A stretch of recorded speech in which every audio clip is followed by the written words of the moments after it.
चलिए विश्रांत हो जाएंगे। हाँ जी, हाँ, बाकी को आना तो आ जाएगा। देखिए, जैसे कि आप लोग बातें परिचित हैं कि आज की जो विषय वस्तु है एकदम परिवर्तित है ना? और परिवर्तित भी आप उसको कह सकते हैं, या फिर आप उसको ऐसे भी कह सकते हैं कि एकदम नयापन उसके अंदर आपको नजर आएगा। पहले मैं कुछ शब्दों के आधार पर व्यवहार करना चाहूँगा, और आज की क्लास में जितना आप लोग फोकस कर लेंगे तो आगामी जितनी भी कक्षाएं आप लोगों की होंगी, आगामी कक्षाओं में आपको अपने आप ही आसानी लगेगी। ठीक है, सबसे पहले जैसे कि अरस्तु साहब ने कहा भी था कि अगर आप किसी भी विषय वस्तु का अध्ययन करना चाहते हैं तो पहले आप उसके औचित्य को समझें कि उसका होने का औचित्य क्या है, आखिर वो क्यों आपके सामने रखी गई है, या क्यों आपके सामने है, या क्यों आपको उसके अनुसार व्यवहार करना है। मुद्दा कक्षा के संचालन का इस बात का नहीं है कि आने के तुरंत बाद में आज इतिहास की बात एक अलग बात है। कारण क्या है कि इतिहास बहुत लंबी समय से मैं आपको पढ़ा रहा था, तो आए दिन जो नए नए प्रकार के टॉपिक्स आपको उठे, तो आने के बाद एक क्वेश्चन हमने डिस्कस किया और उसके बाद में सारी चीज़ें आपके सामने रख दी।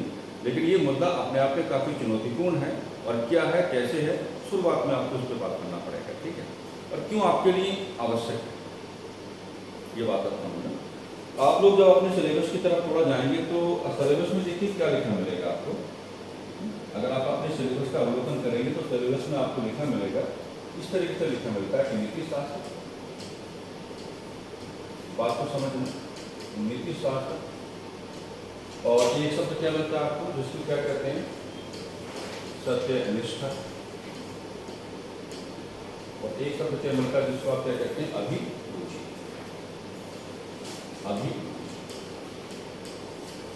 ठीक है जी, ये तीन शब्द हैं, और इन तीन शब्दों को मिलाकर के एक विषय वस्तु आप लोगों के मुख्य परीक्षा वाले पाठ्यक्रम में शामिल की गई है। यही तीन शब्द आपके संघ लोक सेवा आयोग के पाठ्यक्रम के अंतर्गत भी आपको मिलेंगे, और यही तीन शब्द आपके राज्य लोक सेवा आयोग के पाठ्यक्रम के अंतर्गत भी आपको मिल जाएगा। खेल है कितने, तीन शब्दों का, नीति शास्त्र है, सत्यनिष्ठा है, और अभिरुचि। ठीक है, अब इनको लेकर के क्या है कि शुरुआत में ही अभ्यर्थियों को ये बहुत बड़ा कंफ्यूजन हो जाता है कि आखिर ये किस बीमारी का नाम है। ठीक है, तो पहले तो आप एक काम करेंगे, इस बीमारी को थोड़ा आसान बनाने की कोशिश करेंगे, और जब आप इस बीमारी को आसान बनाने की कोशिश करेंगे तो आपका ध्यान आखिर इस तरीके से जाना चाहिए कि भाई ये जो विषय वस्तु है, क्या हम इसको कोई लोकप्रिय नाम दे सकते हैं, क्या हम इसको कोई लोकप्रिय नाम दे सकते हैं? बिल्कुल आप इसको लोकप्रिय नाम दे सकते हैं।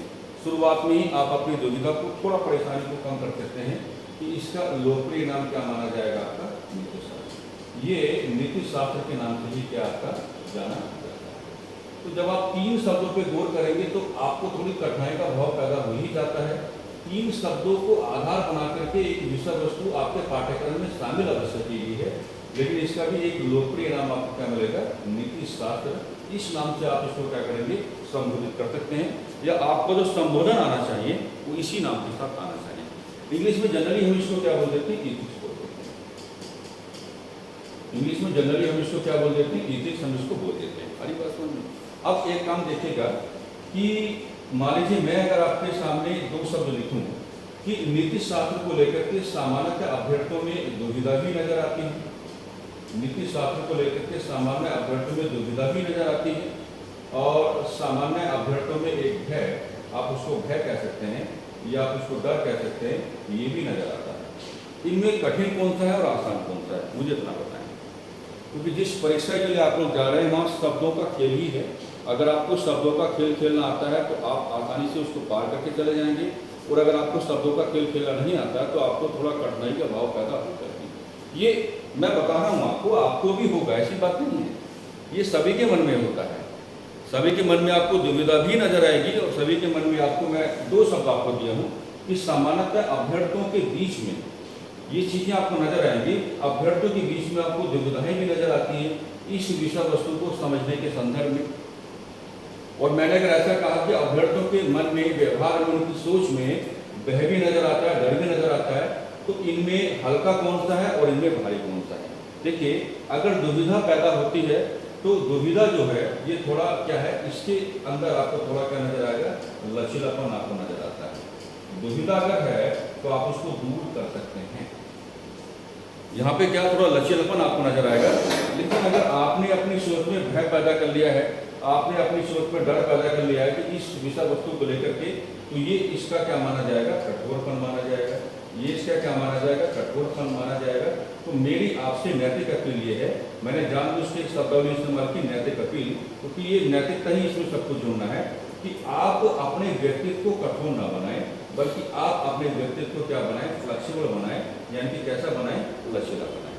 दुविधा रखें, कोई दिक्कत नहीं है, क्यों जी, जब तक आपके अंदर दुविधा नहीं होगी तब तक आपके अंदर जिज्ञासुपन पैदा नहीं होगा, और जब तक आपके अंदर जिज्ञासुपन पैदा नहीं होगा तब तक आप नई विषय वस्तु को जानने के क्रम में अपने आप को अग्रसर नहीं कर पाएंगे या आगे नहीं बढ़ा पाएंगे। दुविधा होना अच्छी बात होती है, हमेशा याद रखेंगे, दुविधा होना अच्छी बात होती है, लेकिन भय पैदा करना या डर पैदा करना वो थोड़ा नकारात्मक हो जाता है, जैसा मैंने आपको बताने की कोशिश की है। मेरी बातें आपको समझ पा रहे हैं?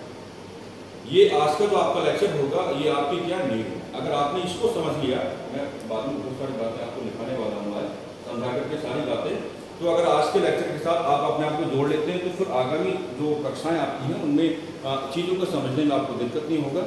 टारगेट हमें लेना है मात्र 15 से 20 कक्षाओं का, समय बहुत कम है, तो 15 से 20 कक्षाओं में जो जरूरी चीज़ें हैं जो आपके पाठ्यक्रम के अंतर्गत हैं, लेकिन उनमें से भी जो जरूरी चीज़ें हैं जो आपको परीक्षाओं में आएंगी वो चीज़ें हमें डिस्कस करनी है। आज का लेक्चर काफ़ी महत्वपूर्ण है, क्योंकि आज आप बहुत सारी चीज़ों को सीख पाओगे, है ना, जिनको लेकर के आपको थोड़ी दुविधाएं पहले रही होंगी, प्लस आप ये भी सीख पाओगे कि अगर नीतिशास्त्र आपके परीक्षा में आता है तो परीक्षा में किस प्रकार के सवाल लेकर के आएगा और किस प्रकार के सवालों को अटेम्प्ट करने के बाद आपकी ज़्यादा पहचान वहाँ पर बनेगी, ये बात करने का, ठीक है।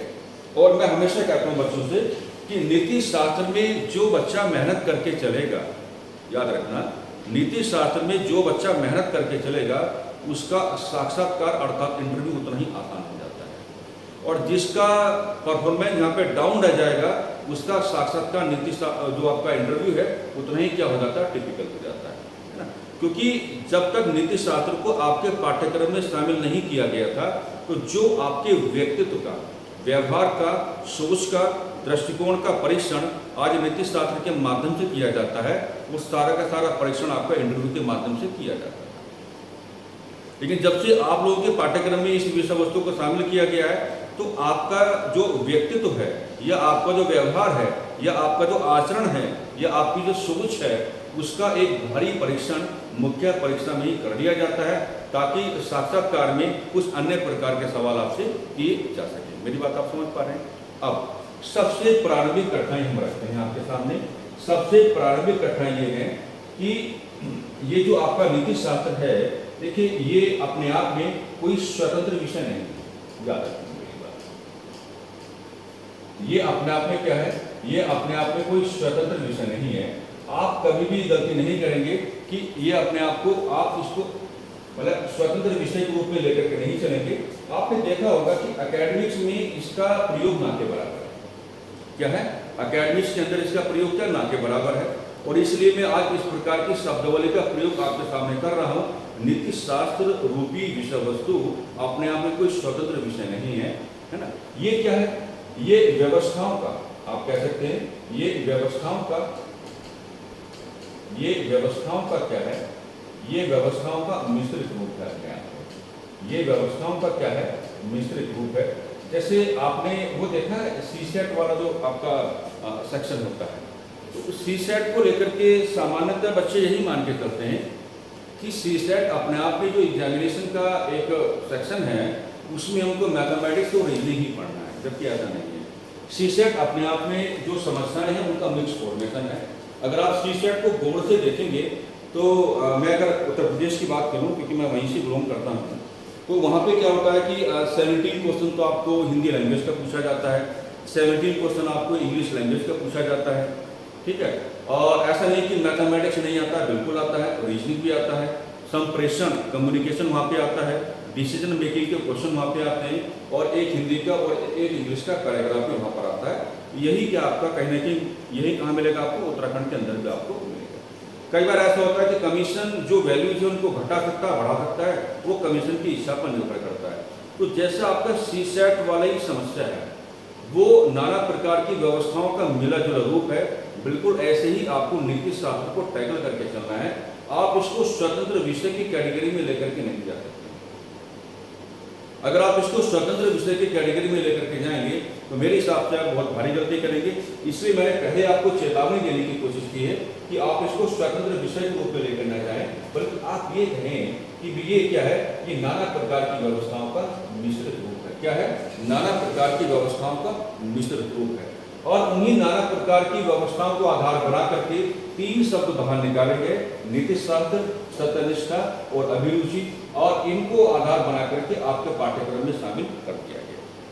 लेकिन एक बात जो आज मैं आपसे कहना चाहता हूँ, मुझे हमेशा से लगता है कि जिस अभ्यर्थी को समाजशास्त्र, जिस अभ्यर्थी को समाजशास्त्र और राजनीति विज्ञान, जिस अभ्यर्थी को समाजशास्त्र और राजनीति विज्ञान का ज्ञान है, मतलब अच्छी नॉलेज अगर वो रखता है, तो नीति शास्त्र उसके लिए बाएं हाथ का खेल, कोई दिक्कत नहीं।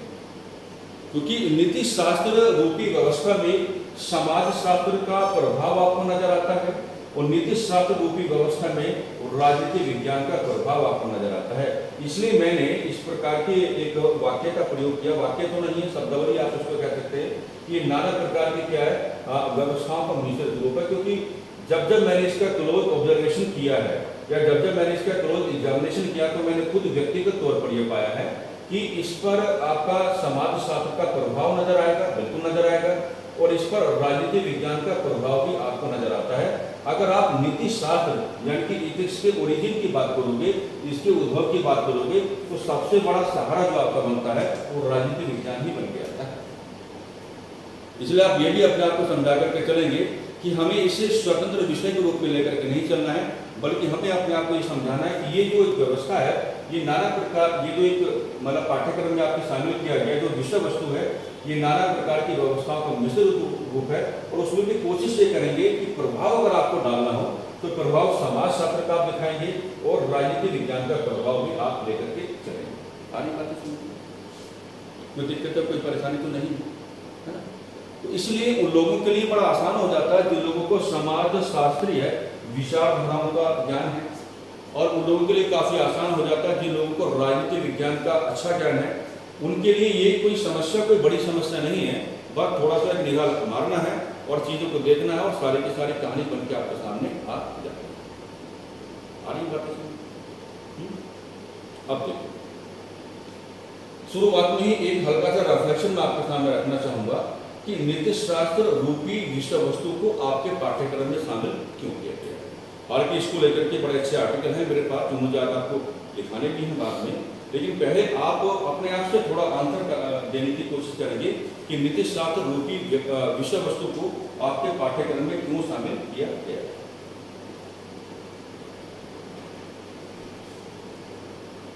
क्या वजह है?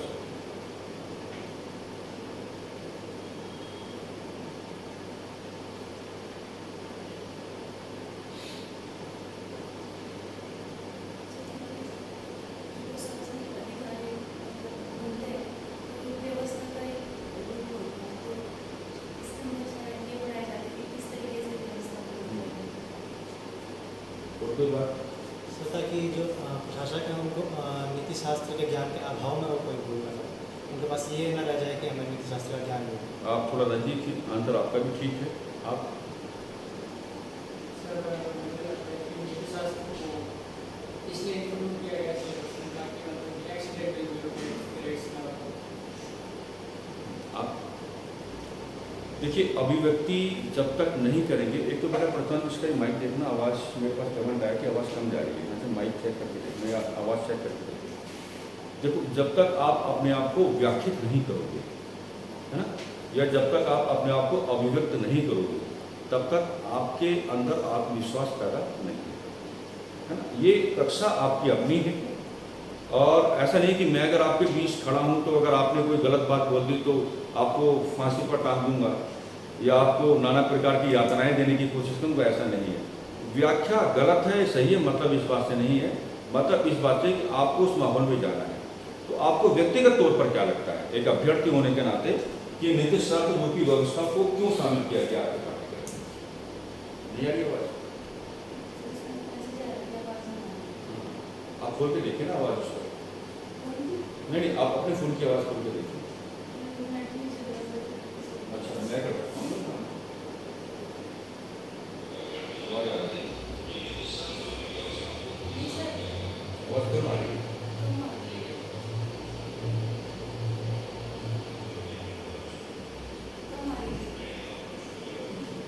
एक बार काम करना, इसको निकाल के ना, इसको आराम से ना, कैमरा को प्रभावित नहीं होना चाहिए, इसको निकाल के दोबारा लगा।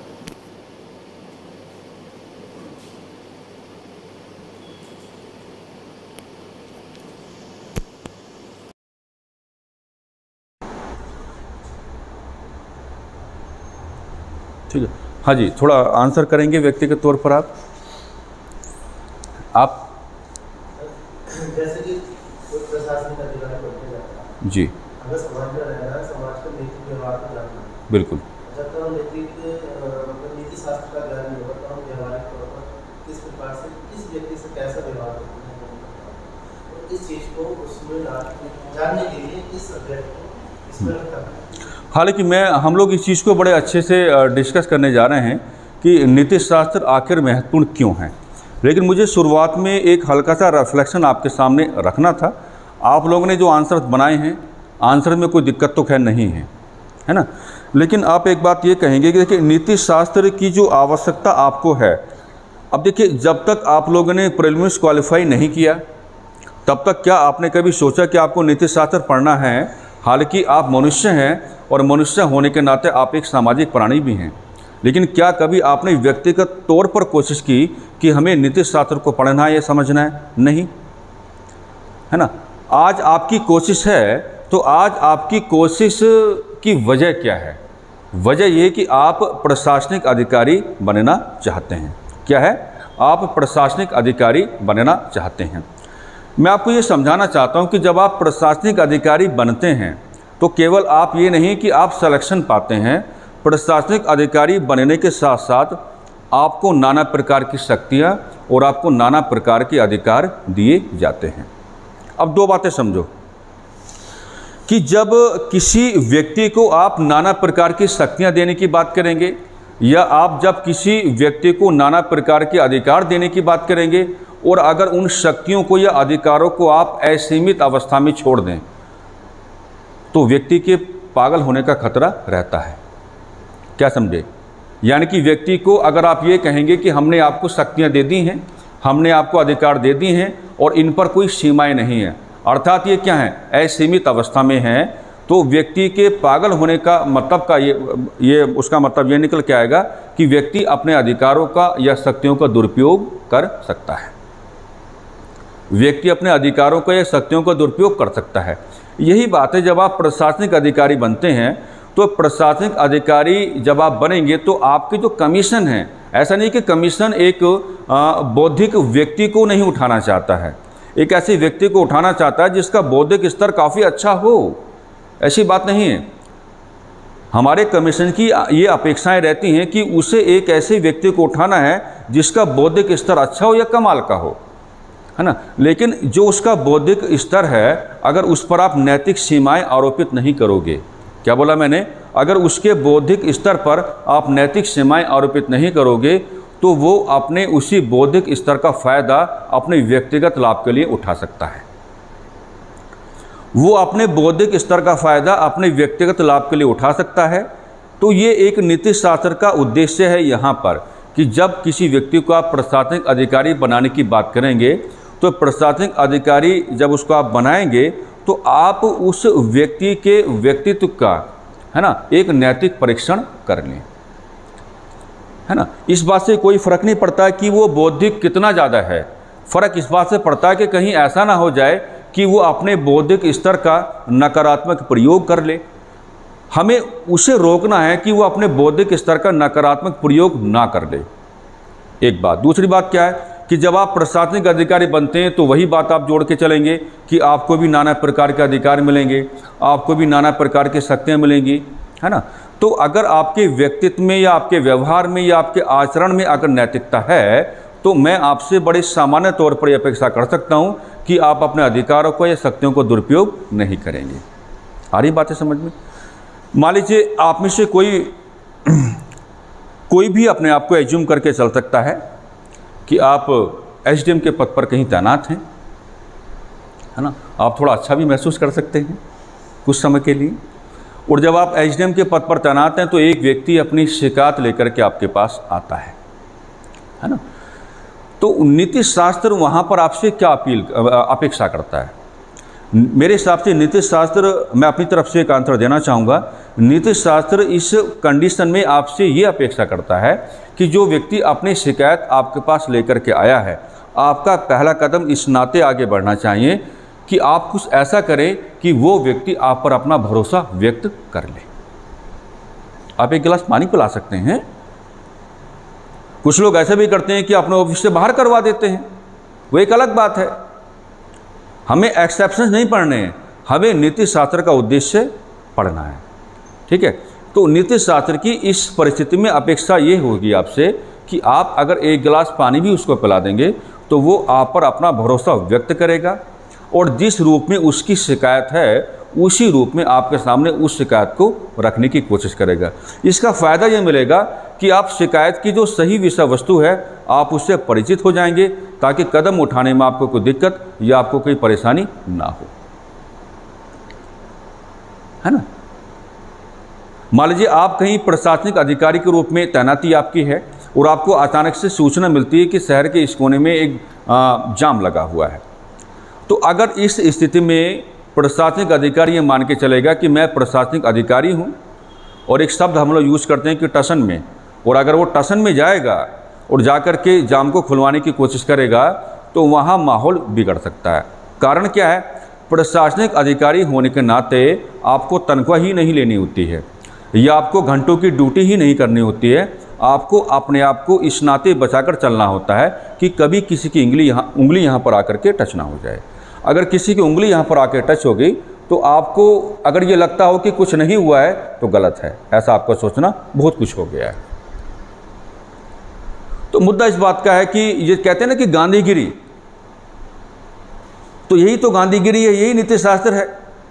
अगर आपको जाम खुलवाना है तो मुझे ऐसा लगता है कि नीति शास्त्र की आपकी अपेक्षा है कि आप अपने व्यवहार को इतना लचीला बना लें कि आप तुरंत जाकर के उन्हीं के साथ अपने आप को जोड़ने की कोशिश करें और वो अपने आप पर भरोसा व्यक्त करें कि हाँ ये व्यक्ति हमारे बीच का है या हमारी बात कर रहा है या हमारी वकालत कर रहा है, तो तभी तो कहानी बनेगी। तो कई सारी बातें यहाँ से निकल के आ रही हैं। आपके लिए नीति शास्त्र आवश्यक क्यों है? एक बात आपके लिए नीति शास्त्र आवश्यक ये है कि जब आप प्रशासनिक अधिकारी बनेंगे तो प्रशासनिक अधिकारी बनने के बाद आप अपने अधिकारों का या अपनी शक्तियों का दुरुपयोग ना कर बैठें। आई बात समझ में? दूसरी बात आप ये कह सकते हैं कि नीति शास्त्र का प्रशासनिक अधिकारी के लिए कार्य क्या है? नीति शास्त्र का प्रशासनिक अधिकारी के लिए कार्य यह है कि नीति शास्त्र एक प्रशासनिक अधिकारी से अपेक्षा करता है कि अधिकारों और शक्तियों के धरातल पर आपके व्यक्तित्व का या आपके आचरण का जो कठोरपन है आप उससे क्या बनाएं? फ्लेक्सिबल बनाएं, लचीला बनाने की आप उसको कोशिश करें, है ना। मैं बहुत बार ये जब मुझे मौका मिलता है तो मैं बार बार इन बातों को कक्षाओं में दोहराता रहा हूँ, क्योंकि यहाँ खेल नैतिक मूल्यों का है। यहाँ खेल किसका है? नैतिक मूल्यों का है।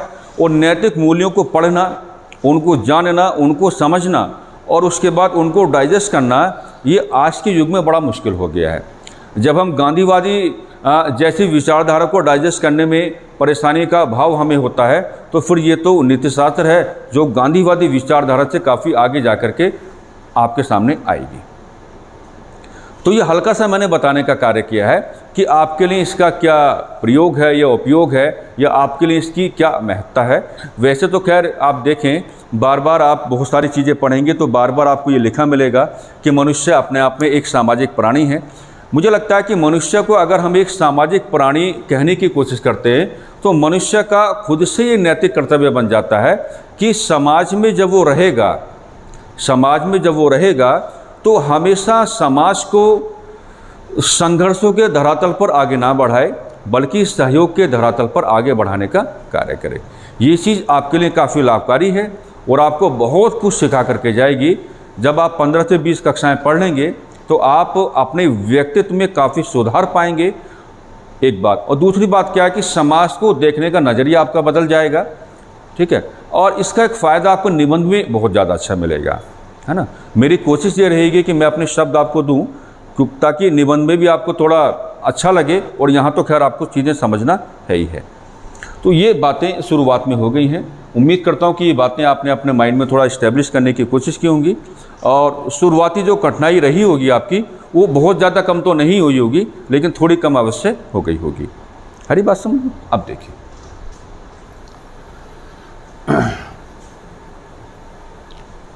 जब आप लोग अपने एग्जामिनेशन में जाएंगे तो नीति शास्त्र को लेकर के आपके सामने जो सवाल आएंगे, सवाल आपके सामने 2 प्रकार के सवाल आपको मिलेंगे। ये बात समझना, 2 प्रकार के सवाल आपको मिलेंगे, ठीक है। 2 प्रकार के सवाल आपको मिलेंगे। एक सवाल जो मिलेगा वो मिलेगा आपको केस स्टडी के ऊपर। एक सवाल क्या मिलेगा आपको? केस स्टडी के ऊपर मिलेगा। केस स्टडी का मतलब ये होता है कि एक पैराग्राफ आपको मिलेगा, और ये जो पैराग्राफ है, ये पैराग्राफ में एक कंडीशन जनरेट किया जाएगा, ठीक है ना। इस पैराग्राफ में क्या होगा? एक कंडीशन जनरेट किया जाएगा, और इस पैराग्राफ में जो कंडीशन जनरेट किया जाएगा उस कंडीशन के बिहाफ पे नीचे आपको क्या दिए जाएंगे?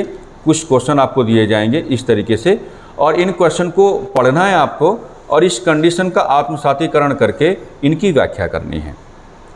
अब ये वो चीज़ नहीं है जो आपने कक्षा 8 में सामना किया होगा या कक्षा 10 में आपने सामना किया होगा, कि भाई जो आपके सामने कभी अनसीन पैराग्राफ आया करते थे जो आपने कभी पढ़े नहीं हैं, तो अनसीन पैराग्राफ को अचानक से आपके सामने रखा जाता था और उनको आपको पढ़ना होता था और उनके बिहाफ पे आपको आंसर बनाना होता था। तो उसमें हमारा पैटर्न क्या होता था? हम पहले क्वेश्चन को पढ़ लेते थे और क्वेश्चन को पढ़ के बाद में अनसीन पैराग्राफ को पढ़ते थे, और जहाँ जहाँ क्वेश्चन वाली बात हमें नज़र आती थी वहीं से उठा करके हम एक आंसर बना दिया करते थे। यहाँ ऐसा नहीं है, यहाँ ऐसा नहीं है। यहाँ आपको केस स्टडी को समझ के चलना पड़ेगा, और केस स्टडी को समझना ये क्या है? ये हर अभ्यर्थी को अलग बनाता है।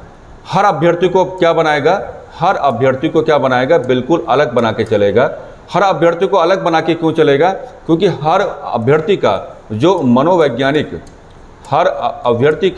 जो मनोवैज्ञानिक धरातल है वो क्या होता है? अलग अलग होता है। क्या होता है? अलग अलग होता है।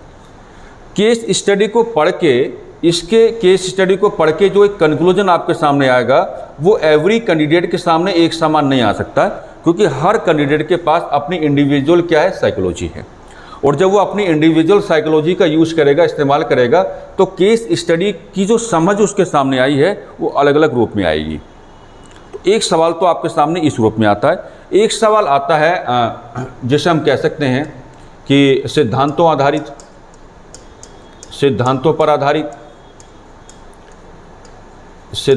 आधारित, या आप कह सकते हैं कि परिभाषाओं पर आधारित, सिद्धांतों पर आधारित, या आप कह सकते हैं कि परिभाषाओं पर आधारित।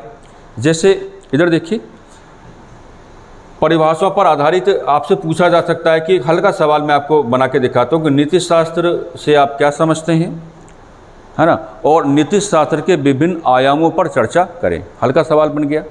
सिद्धांतों पर आधारित आपसे पूछा जा सकता है कि प्लेटो का जो आपका आदर्श राज्य का सिद्धांत है ना, उसकी नीति शास्त्र में क्या भूमिका है। ये सिद्धांत आधारित आपका सवाल बन गया। लेकिन इनमें बढ़िया वाला सवाल कौन सा माना जाएगा? केस स्टडी पर आधारित, या सिद्धांतों पर आधारित, या परिभाषाओं पर आधारित? केस स्टडी पर आधारित, ठीक है ना। इसमें अच्छा जो आप अपना जो एक परिचय दे पाएंगे ना सामने वाले को, तो अच्छा परिचय जो आप दे पाएंगे वो यहाँ से आप दे पाएंगे, यहाँ से। यानी अटेम्प्ट तो आपको इनको भी करना है। ये सवाल बहुत ज़्यादा चुनौतीपूर्ण नहीं माने जाते हैं, मैं आपको खुल के इस बात को बोल रहा हूँ। चुनौतीपूर्ण समस्या जो आपके सामने रहेगी वो केस स्टडी वाला रहेगा, क्योंकि यहाँ आपको अपनी एक बेस्ट साइकोलॉजी के ग्राउंड पर जो अदर कैंडिडेट्स हैं उनकी साइकोलॉजी को बीट करके चलना है, उसको डिफीट करके चलना है, तब आप आगे बढ़ेंगे। मतलब ये जो खेल है ये भीड़ के साथ साथ चलने का नहीं है, बल्कि भीड़ से अलग चलने का है। तो सवालों के नेचर भी आपको पता पड़ गया कि सवाल आपके सामने किस प्रकार के आएंगे। शुरुआत में कुछ हमने अलग से बातें भी कर ली हैं, ताकि मैं हमेशा कहता हूं कि आपको थोड़ा हल्कापन महसूस हो। उम्मीद करता हूं कि अब तक आपको हल्कापन महसूस हो गया होगा। तो ये समझिएगा कि ये कोई बहुत बड़ी बीमारी नहीं है। इसको लेकर के आप अपने व्यक्तित्व में दुविधा जरूर पैदा करें, क्योंकि जब तक दुविधा रहेगी तब तक आप नई नई चीज़ों को जानने की कोशिश करेंगे। लेकिन एक ऐसा भय या डर पैदा ना कर लें कि जिसमें आप ये कहना शुरू कर दें अपने आप से कि भाई ये हमारे बस में नहीं है या हम इसको कर ही नहीं पाएंगे।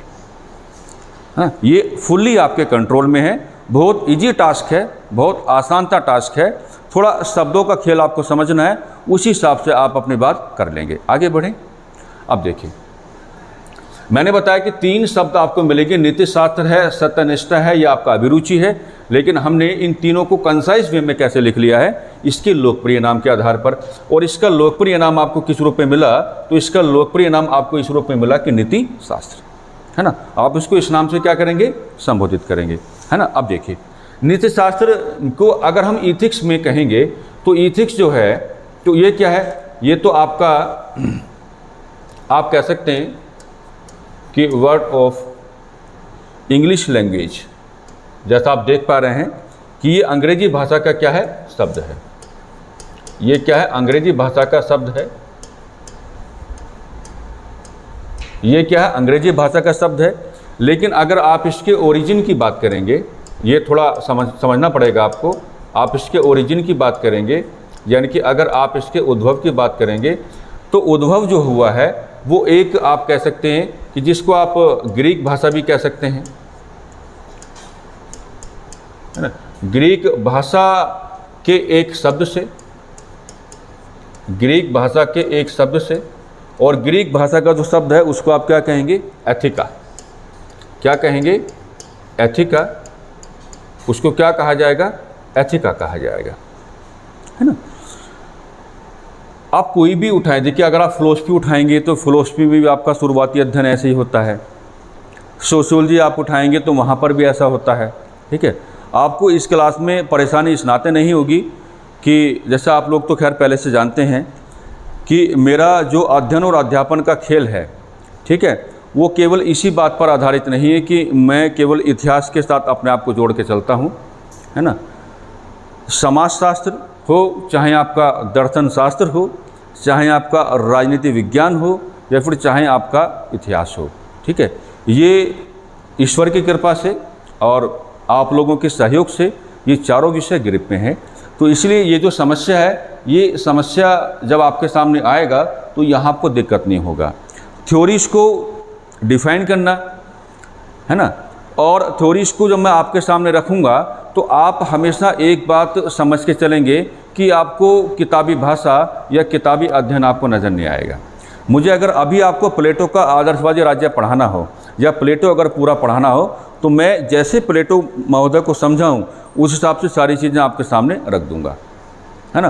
कोशिश ये रहेगी कि आसान शब्दों में बातें आपके सामने रखी जाएं और आपको बस चीज़ों को थोड़ा समझ के चलना है। तो आप देख पा रहे हैं कि इथिक्स अपने आप में अंग्रेजी भाषा का शब्द है, लेकिन इसका जो ओरिजिन या इसका जो उद्भव हुआ है वो ग्रीक भाषा के एक शब्द से हुआ है। इस नाते मैंने कहा था कि इस पर राजनीति विज्ञान का प्रभाव है, क्योंकि राजनीति विज्ञान का जो जन्म हुआ है वो कहाँ पर हुआ है, यूनान में ही हुआ है, ठीक है जी। अब ये बताओ कि ये इथिका जो एक शब्द आपको यहाँ से मिल गया है, अब इसको तोड़ दो, है ना। इसका मतलब आप कैसे लेकर के चलेंगे, बड़ा आसान है, देखिए, है ना, बहुत ज़्यादा आसान है। इथिका जो एक ग्रीक लैंग्वेज का एक टर्म्स आपको मिलता है, इसका मतलब रीति, प्रचलन या आदत, रीति प्रचलन या आदत से है। सुना होगा रीति रिवाज, प्रचलन, आपकी आदतें। तो समस्या है कहाँ, कोई भी समस्या नहीं। आप ऐसा बता देंगे जब इसको डिफाइन करने की कोशिश करेंगे कि इसका अर्थ हम ऐसे ले सकते हैं, रीति के साथ ले सकते हैं, प्रचलन के साथ ले सकते हैं या आदत के साथ ले सकते हैं।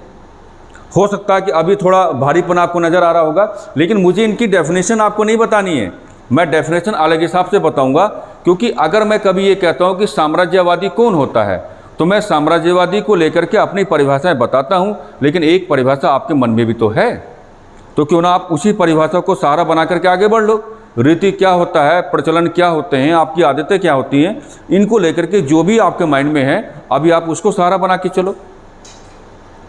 लेकिन और आसान बना देते हैं। चलिए, ये जो आपका रीति है या जो आपका प्रचलन है, ये जो आपका आदत है, ये क्या है?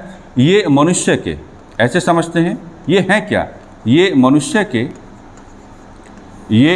के अभ्यास जन्य,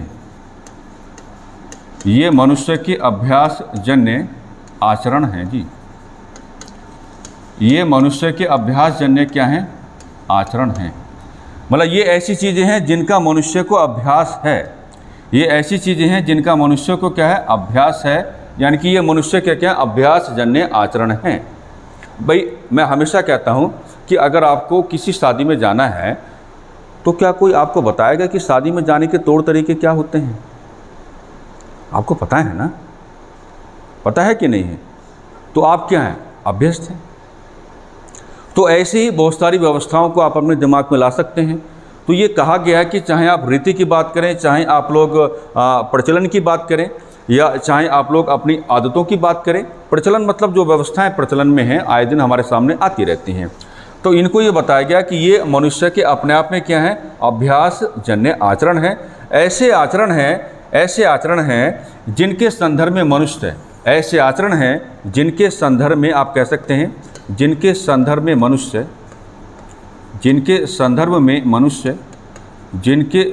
मनुष्य अभ्यस्त हो चुका है, जिनके संदर्भ में मनुष्य क्या है? अभ्यस्त हो चुका है। मानेंगे नहीं मानेंगे इस बात को?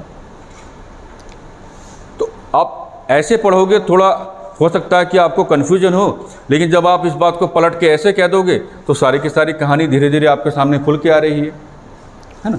अब इसके साथ मैंने क्या शब्दावली इस्तेमाल की है कि चाहे आप रीति की बात करें, चाहे आप लोग प्रचलन की बात करें, चाहे आप लोग आदत की बात करें, ये मनुष्य के आचरण तो हैं, लेकिन सामान्य आचरण नहीं कहेंगे आप इनको। ये ऐसे आचरण हैं जिनका मनुष्य अभ्यस्त हो चुका है। ये बात हमारे समझ में आती है।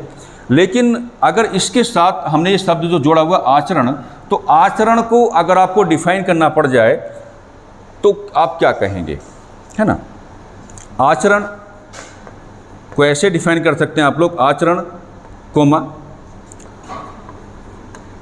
मनुष्य की ऐसी ऐच्छिक क्रियाएं हैं, ऐसी ऐच्छिक, मनुष्य की ऐसी ऐच्छिक क्रिया है, मनुष्य की ऐसी ऐच्छिक क्रिया है जो किसी इच्छा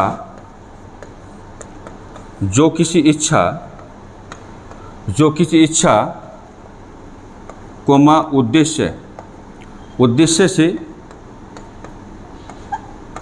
की जाती है। तो आचरण को आप बड़ी आसानी से ऐसे डिफाइन करके चलेंगे कि आचरण है क्या? आचरण जो है वो मनुष्य की ऐच्छिक क्रिया है, और आचरण मनुष्य की एक ऐसी ऐच्छिक क्रिया है जो किसी इच्छा या किसी उद्देश्य से की जाती है। तो नीति शास्त्र की जो मुख्य विषय वस्तु रहेगी वो क्या रहेगी? वो रहेगी इसी के साथ कि आप लोग मनुष्य के आचरण को कैसे पढ़ेंगे, आप लोग मनुष्य के आचरण को कैसे समझेंगे। या मैं हमेशा एक लाइन का प्रयोग करता आया हूँ कि नीति शास्त्र की मुख्य विषय वस्तु मनुष्य के आचरण का परीक्षण करना है। क्या करना है? मनुष्य के आचरण का परीक्षण करना है कि मनुष्य का आचरण कितना तर्कसंगत है, मनुष्य का आचरण कितना सकारात्मक है। और मैं हमेशा एक बात कहूँ कि नीति शास्त्र की मुख्य विषय वस्तु यही नहीं है कि उसे मनुष्य के आचरण का परीक्षण करना है, बल्कि उसे यह भी बताना है कि मनुष्य के आचरण में किस प्रकार के नकारात्मक तत्व मौजूद हैं और इन तमाम प्रकार के नकारात्मक तत्वों को आप किस प्रकार से दूर करके चलेंगे। आ रही बातें समझ में? तो धीरे धीरे कंक्लूजन निकालना भी प्रारंभ आप लोग करेंगे कि नीति शास्त्र अपने आप में मुझे ऐसा लगता है, जैसा कि एक लाइन मैंने लास्ट में आपको दिया है इतने डिस्कशन थे, कि मनुष्य के आचरण का परीक्षण है, और मनुष्य के आचरण का परीक्षण जब वो करेगा तो ये देखेगा कि मनुष्य का आचरण कितना तर्कसंगत है, कितना सकारात्मक है। साथ ही साथ नीति शास्त्र का एक दायित्व ये भी बनता है कि वो आपको ये बताए कि मनुष्य के आचरण की नकारात्मक सीमाएं क्या हैं, और आखिर किस प्रकार से हम मनुष्य के आचरण को, जो उसका नकारात्मक पक्ष है, उस नकारात्मक पक्ष को हम लोग कैसे दूर करके चल सकते हैं, कैसे दूर करके चल सकते हैं। कोई परेशानी है? हाँ, सवाल पूछेगा। हाँ,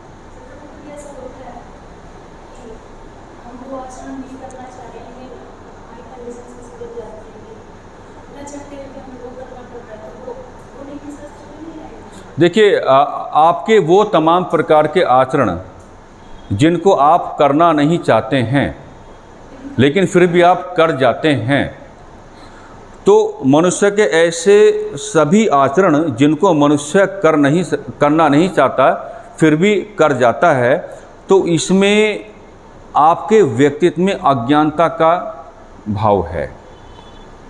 नीति शास्त्र उसी अज्ञानता को दूर करना चाहता है और आपको समझाना चाहता है कि ऐसे आचरण जो आप नहीं करना चाहते फिर भी आप उनको कर जाते हैं, तो जब आप नीति शास्त्र का अवलोकन करेंगे तो आप अपने आप को समझा पाएंगे कि आपको उन्हें नहीं करना है। नहीं, अब कंडीशन तो, अब देखिए कंडीशन के साथ तो ऐसा नहीं है कि अच्छा पहले आप कंडीशन बनाइए, चलिए मैं फिर आंसर आपको करना चाहूँगा। जी जी जी जी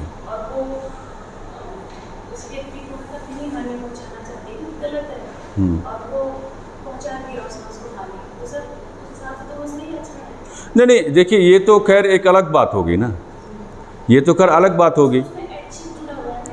हाँ, ऐच्छिक शब्द इस्तेमाल किया गया है कि आचरण जो है मनुष्य की ऐसी ऐच्छिक क्रिया है जो किसी इच्छा या उद्देश्य से की जाती है।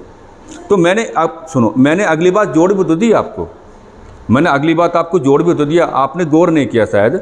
मैंने लास्ट में आपको आकर के आपको क्या कहा कि ये तो मैंने आपको बताया कि आचरण जो है वो मनुष्य की ऐसी ऐच्छिक क्रिया है जो किसी इच्छा या उद्देश्य से की जाती है।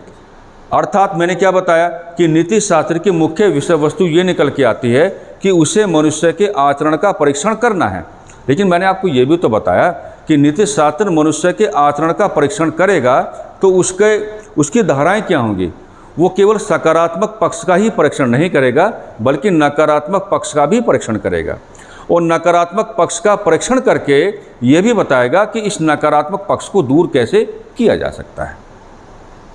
अब जैसे महिला का एग्जाम्पल आपने लिया कि अगर किसी पुरुष ने किसी महिला के साथ कोई गलत कार्य किया है और महिला ने अपनी प्रतिक्रिया व्यक्त की है ना, और उसकी प्रतिक्रिया में संवैधानिकता है, आप मेरी बात को समझना, उसकी प्रतिक्रिया में संवैधानिकता है, तो ऐसा आचरण नकारात्मक नहीं हो सकता है। और अगर उसकी प्रतिक्रिया में संवैधानिकता नहीं है, नैतिकता नहीं है, अनैतिकता ही भरा हुआ है, तो उसके आचरण को आप नकारात्मक कहेंगे। इन शब्दों के मायने बहुत ज़्यादा निकल के आ जाते हैं, है ना, ठीक है, ये है बात।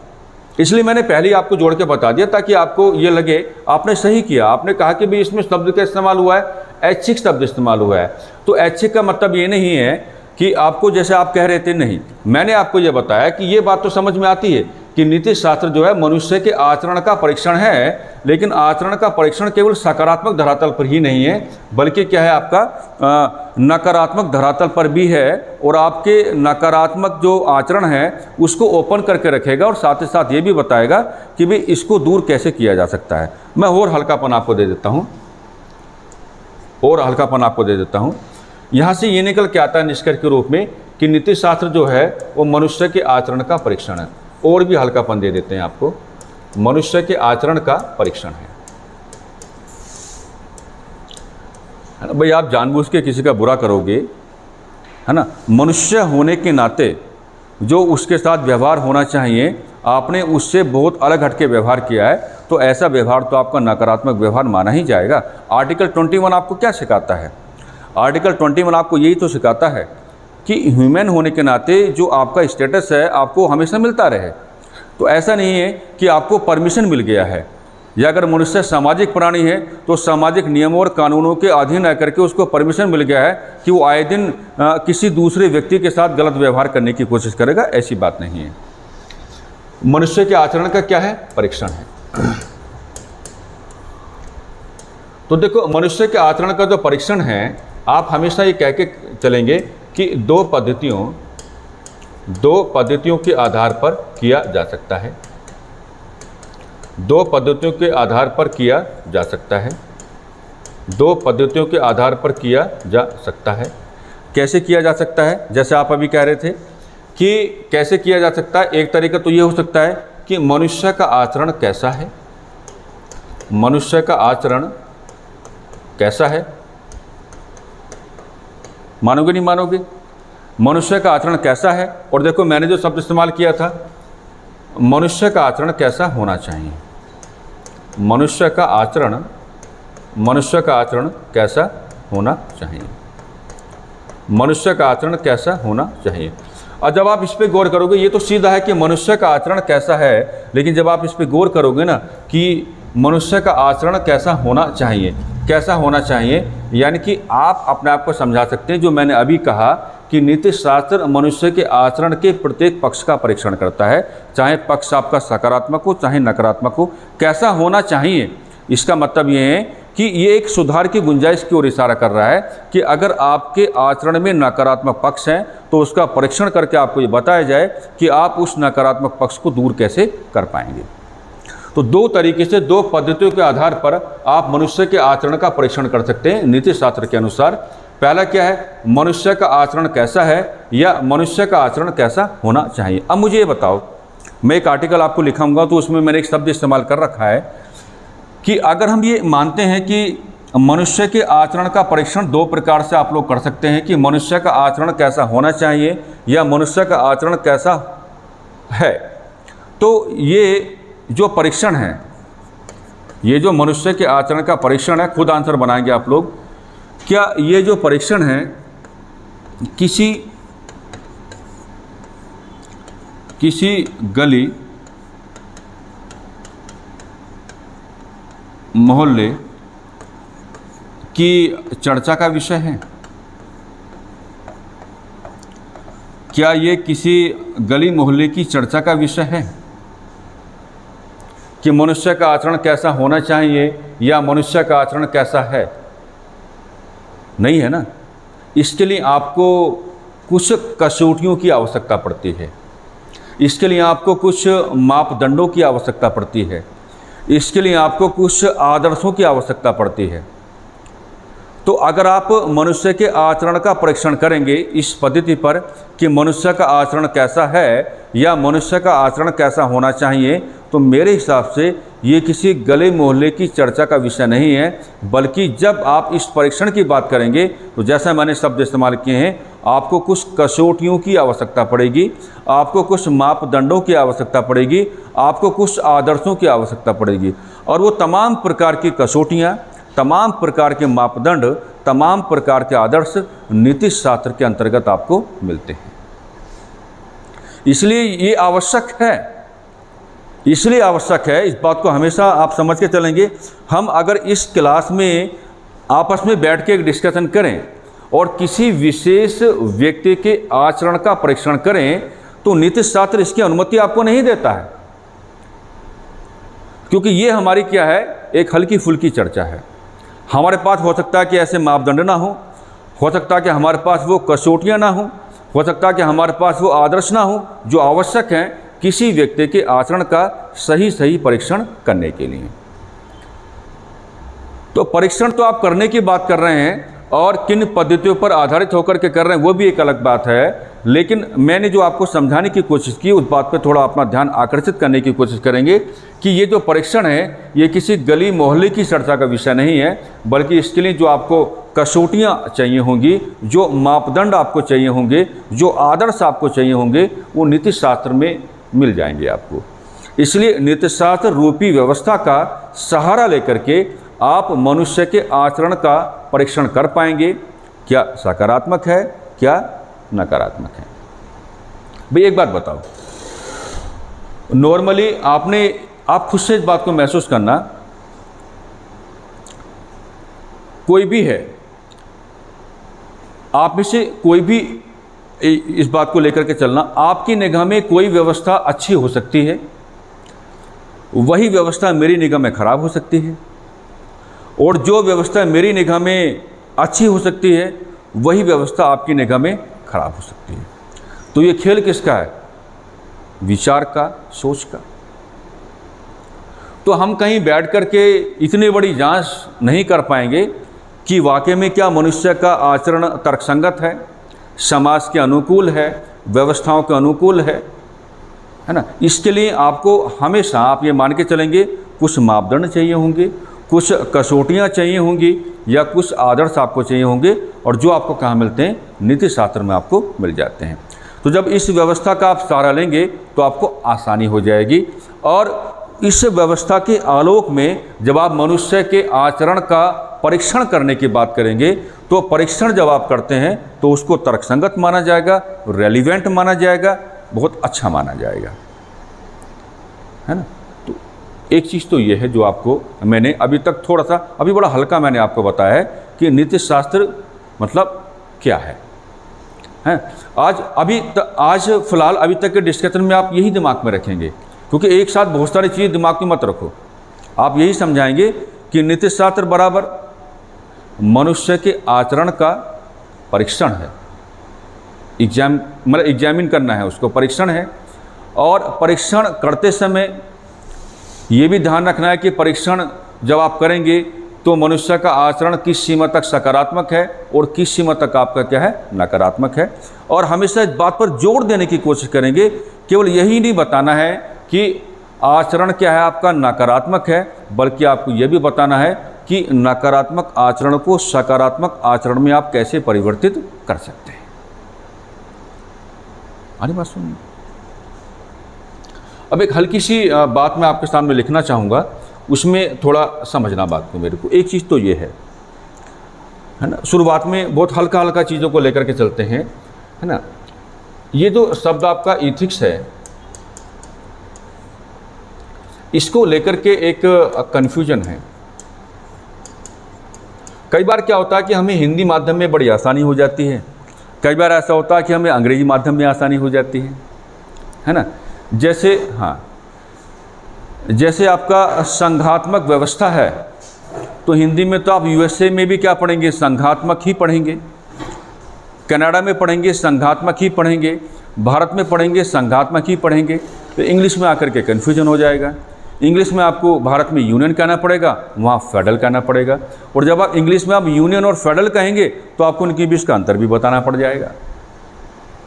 तो इंग्लिश में एक शब्द मिला आपको इथिक्स, लेकिन हिंदी में आपने देखा होगा कई बार क्या होता है कि इसके साथ कई बार शब्द इस्तेमाल हो जाता है नीति शास्त्र,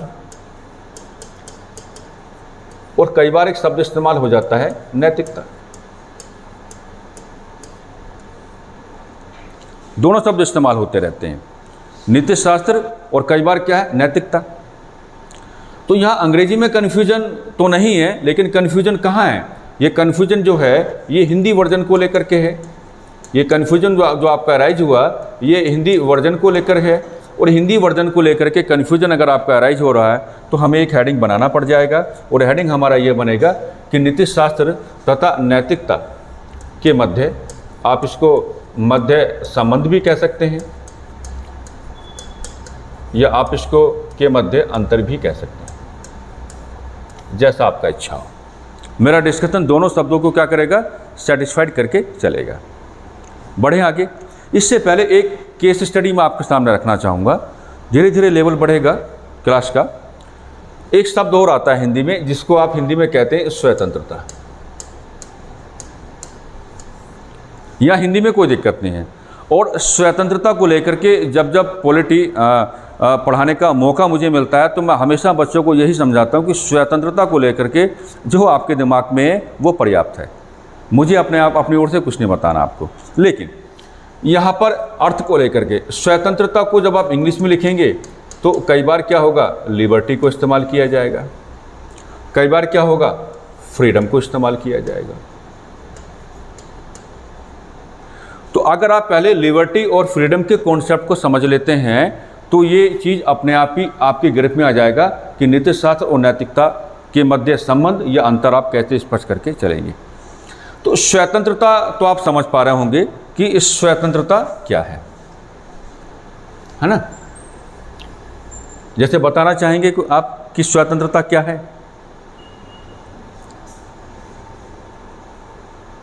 हाँ जी, मुझे लगता है कि स्वतंत्रता व्यवहार करने के क्रम में खुलापन है। क्या है? खुलापन है ना। जैसे आप लोग लोकतंत्र की परिभाषा पढ़ते हैं तो लोकतंत्र की परिभाषा पढ़ने के क्रम में आप अब्राहम लिंकन को ही आधार ना बनाएं, अपनी व्यक्तिगत परिभाषाएं बनाएं, है ना। तो मैंने बड़े आसान से शब्दों में कहा कि स्वतंत्रता मुझे लगता है कि व्यवहार के धरातल पर या व्यवहार के संदर्भ में खुलापन है ना। वही बात कहीं ना कहीं आपके दिमाग में होगा। लेकिन इंग्लिश में जब आप आते हैं तो इंग्लिश में जब आप आएंगे तो आप ये पाएंगे कि एक तरफ तो स्वतंत्रता को आप क्या कहते हैं, लिबर्टी कहते हैं, और एक और क्या कहते हैं, इसको आप लोग फ्रीडम कहते हैं। तो लिबर्टी और फ्रीडम में क्या अंतर हो गया? हिंदी में दोनों के लिए एक शब्द इस्तेमाल हुआ, स्वतंत्रता, वही कहानी वहाँ पर है। इंग्लिश में शब्द आपके पास क्या, इथिक्स है, और हिंदी में कभी कभी इसके लिए नीति शास्त्र भी इस्तेमाल किया जाता है और कई बार नैतिकता भी इस्तेमाल होता रहता है। देखो मैं समझाता हूँ आपको। देखो मान लीजिए कोई ए है, ऐसे समझते हैं कोई ए है ना, और ए क्योंकि हम लोग कंपटीशन की दुनिया में हैं, प्रतियोगी परीक्षाओं की दुनिया में, तो ए को स्टूडेंट ही मान के चलते हैं। ए स्टूडेंट है तो ए के पास क्या है, अपना एक रूम है, भाई बाहर आया पढ़ाई करने, तैयारी करने, है ना, कुछ बनना है उसको, आ गया बाहर, कोई बात नहीं है। अब ये बताओ कि इस रूम के अंदर का जो व्यवहार है, इस रूम के अंदर का जो व्यवहार है किसका, ए का, ये इसका कैसा मामला है, ये इसका निजी मामला है या ये इसका कैसा है, व्यक्तिगत मामला है। ये इसका निजी मामला है, ये कैसा है, व्यक्तिगत मामला है। मेरी बातें समझ पा रहे हैं, है ना। और आपको ये समझ के चलना है कि रूम के अंदर का जो इसका व्यवहार है वहाँ खुलापन ज़्यादा है, सीमाएं कम है ना। आप जहाँ रहते हैं आप बिल्कुल ही पूरे गली मोहल्ले को सर पे उठा लेंगे तब तो लोग आ ही जाएंगे आपको रोकने के लिए। वो बात नहीं है, इतना आगे भी आपको बढ़ के खुलापन नहीं दिखाना है, लेकिन सामान्य तौर पर आपको ये बात करना है कि ये अगर विद्यार्थी है और उसको हमने एक रूम के साथ जोड़ने की कोशिश की है, तो रूम के अंदर का जो व्यवहार है मुझे लगता है कि ये इसका निजी मामला है और ये इसका क्या है, व्यक्तिगत मामला है ना। लेकिन अब क्या है, अब इसको करना है क्लास, क्योंकि परीक्षा की तैयारी में है, तो जब इसको क्लास करना है तो क्लास करने क्या आएगा, ये बाहर आएगा, और जब ये क्लास में आएगा तो क्लास में तो इसका सामना किसके साथ होगा, बी के साथ भी होगा, सी के साथ भी होगा, डी के साथ भी होगा और ई के साथ भी होगा कि नहीं होगा। तो यहाँ तो यार कुछ लिमिटेशन में रहना पड़ेगा ना, तो यहाँ तो क्या आपका लिमिटेशन में रहना पड़ेगा। तो जब यहाँ सीमाओं में रह करके ये अपनी स्वतंत्रता का प्रयोग करेगा तो उसको आप क्या कहेंगे, फ्रीडम कहेंगे, और रूम के अंदर की जो स्वतंत्रता उसको आप क्या कहेंगे, लिबर्टी कहेंगे।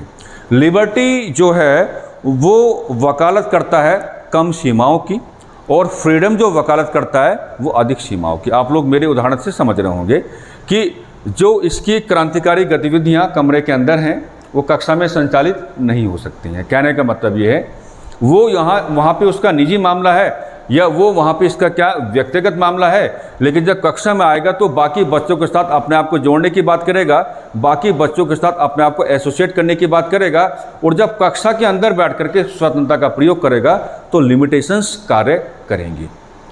तो जहाँ स्वतंत्रता का आनंद लेते हुए लिमिटेशंस कार्य करें, दैट इज कॉल्ड फ्रीडम, और जहाँ स्वतंत्रता का आनंद लेते हुए लिमिटेशन जो आपकी लिमिटेशंस हैं ना के बराबर कार्य करें, दैट इज कॉल्ड लिबर्टी। यही खेल यहाँ पे है, यही खेल क्या है, यहाँ पे है ना। नैतिकता जो है, ये जो नैतिकता है ये मनुष्य का व्यक्तिगत मामला है। जैसे मैंने उधर लिख के देखा है, ये मनुष्य का निजी, ये मनुष्य का निजी कोमा व्यक्तिगत मामला है। ये मनुष्य का निजी कोमा क्या है? व्यक्तिगत मामला है, व्यक्तिगत मामला है ना। क्योंकि देखिए, अगर मान लीजिए मेरे व्यक्तित्व में नैतिक गुण हैं, मेरे व्यक्तित्व में क्या है? नैतिक गुण हैं, तो जब मैं अपने नैतिक गुणों के आधार पर आचरण करूंगा तो मेरा कहीं ना कहीं अपना वो व्यक्तिगत मामला माना जाएगा। या आप इसको ऐसा कह सकते हैं, ऐसा कहना ज़्यादा अच्छा रहेगा कि अगर मान लीजिए आपके व्यक्तित्व में नैतिक गुण हैं तो आप एक अच्छा पति बन सकते हैं, आप एक अच्छा पत्नी बन सकते हैं, आप एक अच्छा मित्र बन सकते हैं। व्यक्तिगत तौर पर आपको लेकर के चलना है। तो नैतिकता जो है ये मनुष्य का निजी और व्यक्तिगत मामला है। यानी कि नैतिकता, आप ऐसे भी कह सकते हैं कि नैतिकता जो है ये मनुष्य के निजी और व्यक्तिगत आचरण का परीक्षण है। आप इसको ऐसे भी कह सकते हैं, ऐसा कहेंगे तो भी कोई दिक्कत नहीं है, तो भी कोई दिक्कत नहीं है, नो इशू। लेकिन जो आपका नीति शास्त्र है, नीति शास्त्र जो है ये मनुष्य के आचरण का क्या है? ये मनुष्य के आचरण का सार्वजनिक पक्ष है। ये क्या माना जाएगा? ये मनुष्य के आचरण का सार्वजनिक पक्ष माना जाएगा। क्या माना जाएगा? सार्वजनिक पक्ष माना जाएगा। अब देखो, अगर हम ये मान के चलते हैं कि जो नैतिकता है ये मनुष्य के आचरण का निजी पक्ष है या व्यक्तिगत पक्ष है, तो ये थोड़ा पीछे की बात हो गई। लेकिन अगर आप ये कहेंगे कि नीति शास्त्र जो है ये मनुष्य के आचरण का सार्वजनिक पक्ष है, तो ये थोड़ा आगे की बात हो गई। तो ये एक बात मैं आपसे कहना चाहूँगा कि निजी तौर पर या व्यक्तिगत तौर पर मनुष्य के आचरण में या उसके व्यक्तित्व में अगर नैतिकता है, तो जैसे मैंने कहा कि अगर कोई फीमेल करैक्टर है तो एक अच्छी लड़की बन सकती है, एक अच्छी बहन बन सकती है, एक अच्छी पत्नी बन सकती है। अगर कोई करैक्टर मेल है तो एक अच्छा लड़का बन सकता है, एक अच्छा पति बन सकता है, एक अच्छा मित्र भी बन सकता है ना। नैतिकताओं को समझना बड़ा मुश्किल है, लेकिन परिणाम तो यही निकल के आते हैं। एक बात, नीति शास्त्र आपको ढकेलता कहाँ है? पब्लिक लाइफ में। क्या है? पब्लिक लाइफ में।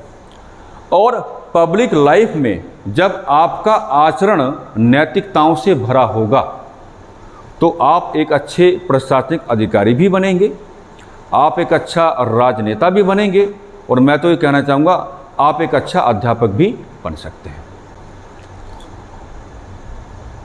यहाँ तक समझ में आ रहा है? अब मुझे ये एक सवाल आपसे करना है, उसका आंसर आप देना। क्या नैतिकता के अभाव में नीति शास्त्र की सफलता निहित है? नहीं है। यानी कि ये भले ही है कि नैतिकता मनुष्य के आचरण का निजी या व्यक्तिगत पक्ष है, नैतिकता मनुष्य को एक अच्छा पुत्र, पत्नी, पति, भाई ये सब कुछ बना सकता है, और नीति शास्त्र मनुष्य के आचरण का सार्वजनिक पक्ष है। वो उसको एक अच्छा प्रशासनिक अधिकारी बना देगा, एक अच्छा अध्यापक बना देगा, या एक अच्छा राजनेता भी बना देगा। लेकिन आपको ये कहना पड़ेगा, नीति शास्त्र को अगर आपको सस्टेन करके रखना है, अगर आप उसको आगे बढ़ाना चाहते हैं, या अगर उसको सफल आप देखना चाहते हैं, तो नैतिकता क्या है? ज़रूरी है। मैं तो कहना चाहूँगा कि एक प्रकार की क्या है? अनिवार्यता है। क्योंकि मैंने शुरुआत में एक बात आपको कही थी कि प्रशासनिक अधिकारी के लिए नीति शास्त्र की आवश्यकता क्यों है। तो प्रशासनिक अधिकारी के लिए नीति शास्त्र की आवश्यकता इस नाते है कि प्रशासनिक अधिकारी का अधिकारों या शक्तियों के धरातल पर जो उसके आचरण का कठिन पक्ष है वो क्या बन जाए? लचीलेपन में परिवर्तित हो जाए। तो जब आप अपने आचरण को कठोर से लचीला बनाने की बात करेंगे तो नैतिक मूल्य वहाँ पर काफ़ी ज़्यादा सहायक सिद्ध हो जाते हैं। इसलिए आपको कहना पड़ेगा कि नैतिकता के अभाव में जो आपका नीति शास्त्र है वो कार्य नहीं कर पाएगा। तो मैंने इसको जोड़ के आपको बताने की बात की है ना। इसको भी समझना बड़ा ज़रूरी है। इंग्लिश में तो एक शब्द के सहारे आप लोग अपना व्यवहार कर सकते हैं, हिंदी में आकर के थोड़ा कन्फ्यूजन हो जाता है, या थोड़ा दुविधा या थोड़ी परेशानी हो जाती है। तो जैसा लिबर्टी और फ्रीडम के बीच रिलेशन है, वही रिलेशन मैंने जोड़ के आपको कहाँ दिखाया है? नीति शास्त्र और किसके बीच में? नैतिकता के बीच में। ठीक है, आगे बढ़ सकते हैं। ठीक है, अब देखिए, अब आखिर वो हेडिंग बना ही लेते हैं कि नीति शास्त्र महत्वपूर्ण क्यों, इसको समझते हैं फिर लिखेंगे कुछ। नीति शास्त्र महत्वपूर्ण क्यों? हाँ जी। सर, अगर नैतिकता लिखा हुआ हिंदी में है और उसका ट्रांसलेट अगर एथिक्स लिखा हो तो हमें एथिक्स की परिभाषा लिखनी होगी या नैतिकता? नहीं, असल में क्या होता है, जो कंट्रोवर्शियल इशू होते हैं ना बच्चा, तो कंट्रोवर्शियल इशू को वो समझ के चलता है। जहाँ पे मुद्दे काफ़ी ज़्यादा विवादित होते हैं तो वहाँ वो समझ के चलेगा, है ना। सामान्यतः मैंने आपको ये जोड़ के बताया है क्योंकि प्रचलन में ऐसी चीज़ें आ जाती हैं, लेकिन हम लोग अपने कमीशन से अपेक्षा बिल्कुल करके नहीं चलेंगे। वो हिंदी में एथिक्स के लिए नीति शास्त्र शब्द का ही इस्तेमाल करके चलेगा। वो जानता है कि जो इशू पहले से कंट्रोवर्शियल है उसको परीक्षा में देकर के मामले को और ज़्यादा कंट्रोवर्शियल नहीं बनाएगा, क्योंकि भाषा आधारित जब आपको परेशानी होती है, जैसा मैं अभी एक कक्षा में आपको बता रहा था, वो 8 अगस्त 1940 वाली घटना, उसको क्या कहते हैं? अगस्त प्रपोजल कहते हैं। तो अगस्त प्रपोजल को हिंदी में क्या कहेंगे? अगस्त प्रस्ताव कहेंगे। लेकिन आपके में इसमें क्या पूछा गया है? अगस्त घोषणा पत्र।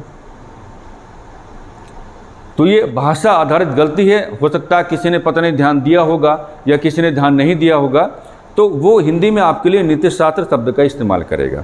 लेकिन एक जो चीज़ आपको पकड़नी थी वो ये है कि नीति शास्त्र और नैतिकता अगर आप सामान्य तौर पर देखें तो एक ही सिक्के के दो पहलू हैं, है ना। एक मनुष्य के आचरण को निजी पक्ष की ओर लेकर के जाता है, एक मनुष्य के आचरण को सार्वजनिक पक्ष की ओर लेकर जाता है। लेकिन नीति शास्त्र की सफलता हेतु नैतिकता आवश्यक है।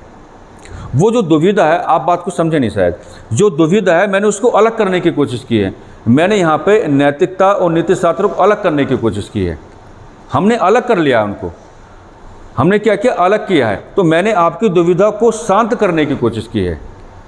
लेकिन जैसा आपका एक क्वेरी आया है कि भाई परीक्षा में क्या आएगा, तो परीक्षा में एथिक्स के लिए वो शब्द इस्तेमाल करेगा आपका नीति शास्त्र। छोटा सा डिस्कशन ये भी कर लेते हैं कि नीति शास्त्र महत्वपूर्ण क्यों। चाहे तो आप इसको ऐसे कह लें या आप इसको ऐसे भी कह सकते हैं कि नीति शास्त्र की आवश्यकता क्यों। नीति शास्त्र की आवश्यकता क्यों। अब इसको लेकर के तो बच्चों एक किताब लिखी जा सकती है, अगर आप सही मायने में देखें तो केवल इस हेडिंग को लेकर के पूरी किताब लिखी जा सकती है। क्योंकि नीति शास्त्र की जो आवश्यकता है या नीति शास्त्र की जो महत्ता है वो आपके लिए अलग है, मेरे लिए अलग है, आपके लिए अलग है, आपके लिए अलग है। ये बात ध्यान रखना। जैसे मैं हमेशा पढ़ाता हूँ कि गांधी जी का एक बहुत ही स्ट्रॉन्ग वीपन आपको नज़र आता है सत्याग्रह। तो सत्याग्रह को डिफाइन करते हैं हम लोग, क्या कहते हैं? सत्य के लिए आग्रह, जैसे बच्चे कहते रहते हैं। हालांकि मेरी डेफिनेशन उसकी बिल्कुल अलग रहती है, लेकिन आप लोगों का क्या कहना रहता है कि सत्य के लिए आग्रह। तो मैं वहाँ भी आपको जागरूक करता हूँ, आप ये मान के चलेंगे कि ये जो सत्य के लिए आग्रह है और यहाँ पर जो सत्य है ये किसान के लिए अलग होगा, सर्विसमैन के लिए अलग होगा, सिपाही के लिए अलग होगा, विद्यार्थी के लिए अलग होगा, है ना। तो अगर इनको हम सेटिस्फाइड करेंगे तो ये तो खैर बहुत लंबी यात्रा है, लेकिन मेरे पास कुछ कंसाइज डिस्कशन है ना। नीति शास्त्र की महत्ता क्या है या नीति शास्त्र की आवश्यकता क्यों। सबसे पहली बात देखेंगे, अगर हम वर्तमान युग की बात करें, मेरी एक बात को समझना, अगर हम वर्तमान युग की बात करें तो वर्तमान युग में मान लीजिए कोई ए है और ए को अपने किसी लक्ष्य का निर्धारण करना है। मान लीजिए ए को अपने किसी लक्ष्य का क्या करना है? निर्धारण करना है। तो वर्तमान युग में आप बच्चों ये पाएंगे कि जब ए किसी लक्ष्य का निर्धारण करेगा तो विकल्पों की अधिकता नजर आएगी। विकल्पों की अधिकता नजर आएगी। आएगी या नहीं आएगी? आती है भाई।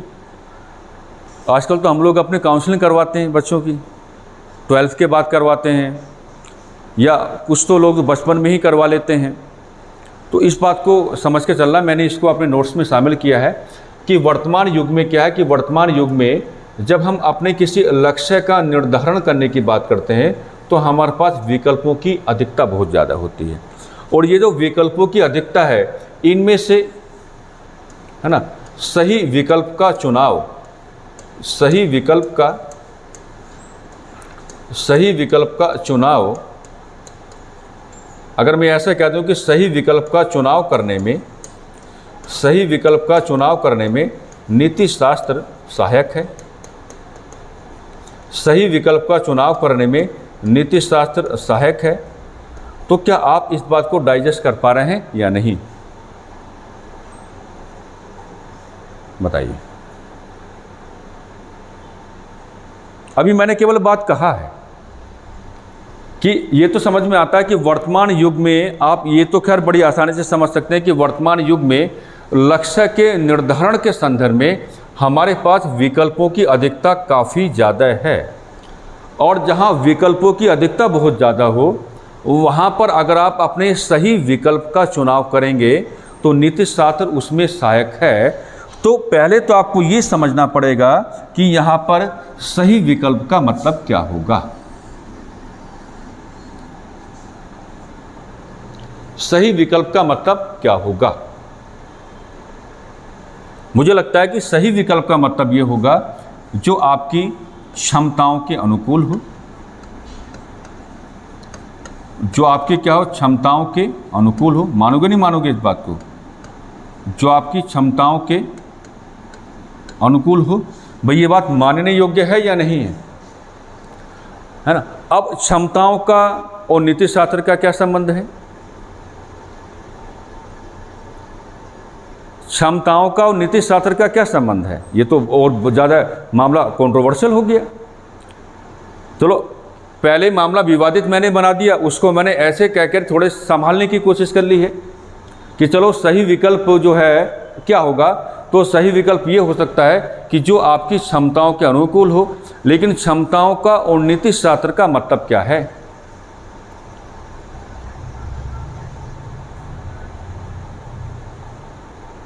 इसको मुझे समझा दीजिए, बताइए।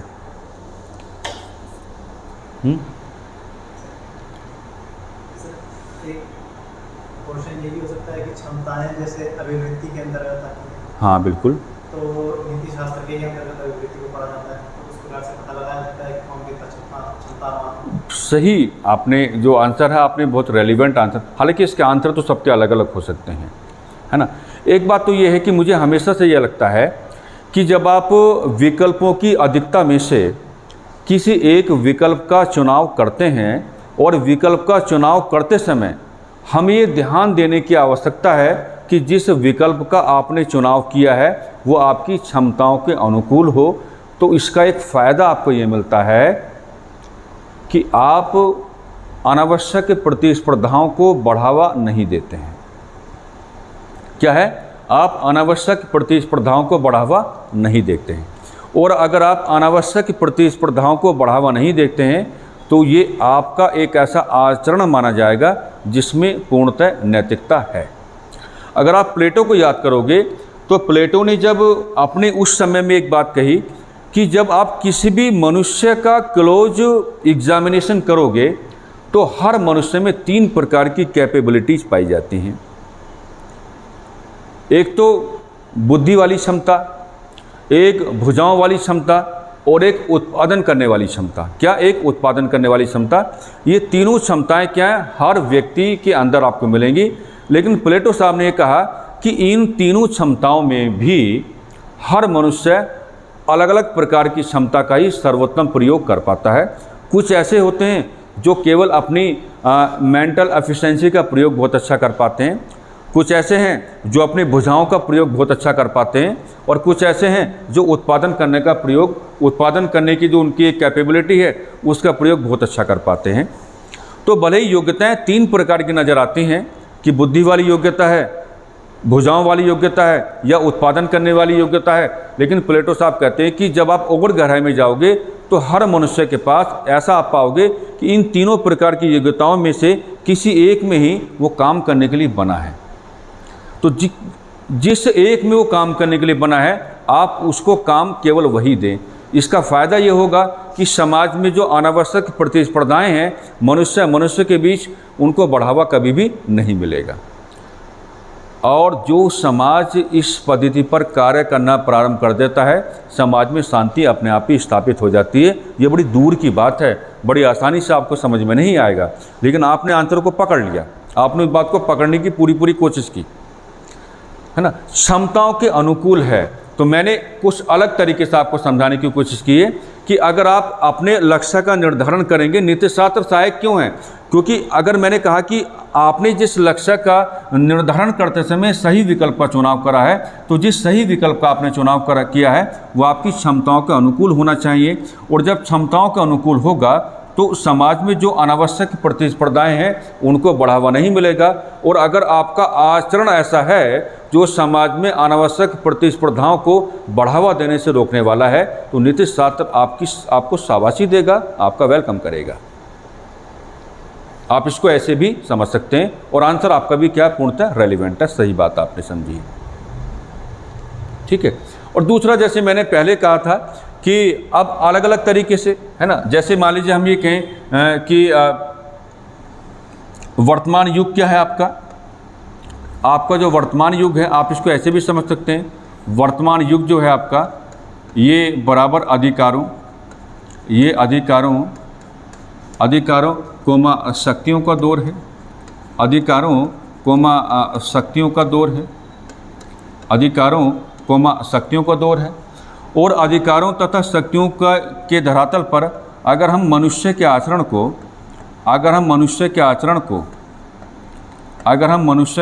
को स्वतंत्र छोड़ दें, या तो आप ऐसे कह सकते हैं कि मनुष्य के आचरण को कैसे छोड़ दें, स्वतंत्र छोड़ दें, या मनुष्य के आचरण को हम लोग कैसे छोड़ दें, असीमित छोड़ दें, है ना। तो मैंने लिखा है एक लाइन कि इतिहास और राजनीति विज्ञान दोनों इस बात के साक्षी हैं कि जब अधिकारों और शक्तियों के धरातल पर मनुष्य के आचरण को या तो स्वतंत्र या असीमित अवस्था में छोड़ा गया है, तो वो अंधा हो गया है, वो पागल हो गया है। और जब वो अंधा होगा, पागल होगा, तो अन्य लोगों के शोषण को जन्म मिल जाएगा। मिलेगा ही नहीं मिलेगा? बताइए, मिलेगा नहीं मिलेगा? बिल्कुल मिलेगा। जैसे उत्तरवादी काल में आप वर्ण व्यवस्था का डिस्कशन करते हैं, तो उत्तरवादी काल में जो आपका वर्ण सिस्टम है, मैं हमेशा पढ़ाता आया हूँ कि उसमें ब्राह्मण और क्षत्रिय वर्ण के बीच अधिकारों के धरातल पर एक संघर्ष को बढ़ावा मिल गया। ब्राह्मण ने कहा कि भाई मेरी उत्पत्ति परम पुरुष ब्रह्मा के मुख से हुआ है, मेरा क्रमांक सबसे ऊपर आता है, तो अधिकार मुझे ज़्यादा दिए जाएं, अधिकारों में जो श्रेष्ठता है मुझे ज़्यादा मिले। क्षत्रिय ने कहा कि कोई बात नहीं, भले मेरा क्रमांक दूसरा है और मेरी उत्पत्ति परम पुरुष ब्रह्मा की भुजाओं से हुआ है, लेकिन मेरा कार्य बहुत तगड़ा है क्योंकि मैं लोगों को सुरक्षा देने की बात करता हूं, तो अधिकार मुझे ज़्यादा मिले। समझौता हो गया दोनों के बीच। बाद में सामाजिक, सांस्कृतिक, धार्मिक मामलों में ब्राह्मण धर्म को सारे अधिकार दे दिए गए, राजनीतिक, प्रशासनिक और आर्थिक मामलों में क्षत्रिय वर्ण को सारे अधिकार दे दिए गए। लेकिन जब इन दोनों ने अपने अपने अधिकारों का असीमित अवस्थाओं में प्रयोग करा, तो शूद्र और वैश्य की जिंदगी नरक के समान हो गई।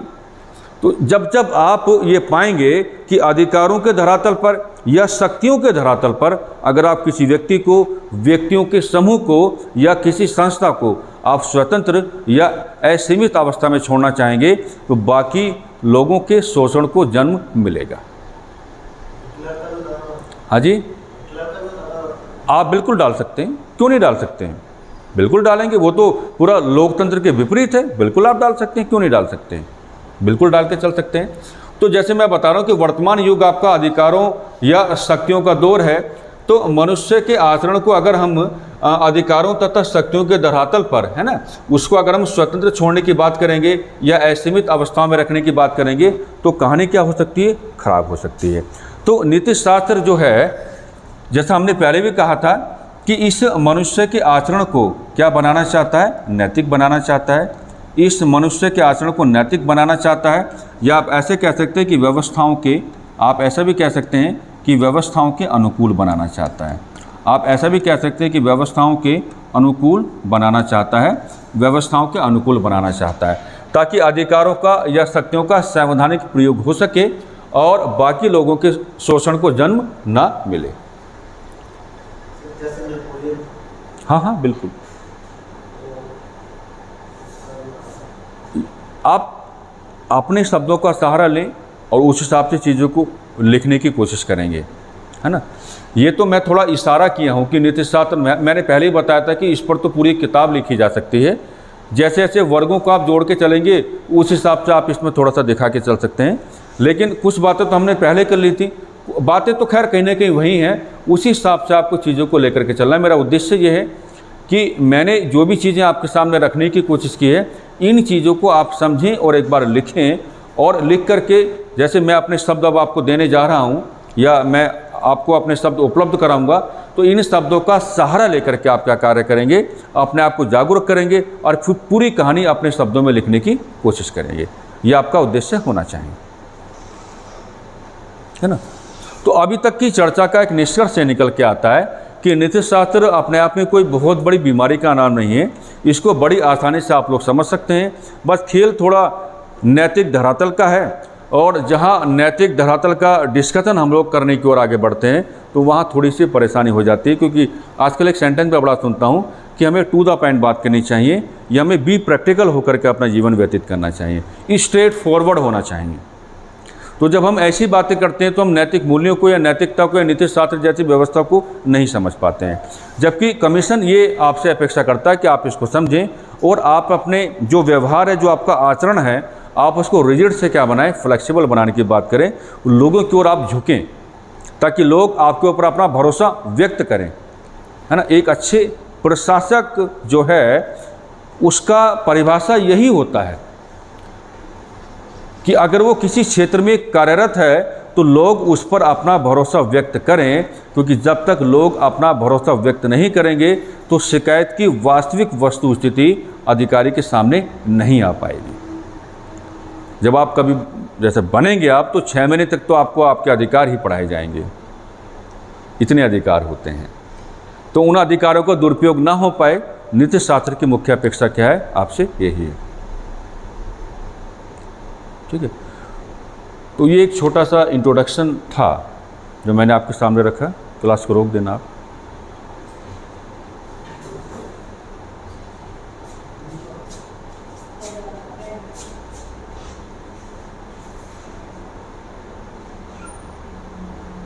रुक गया ना।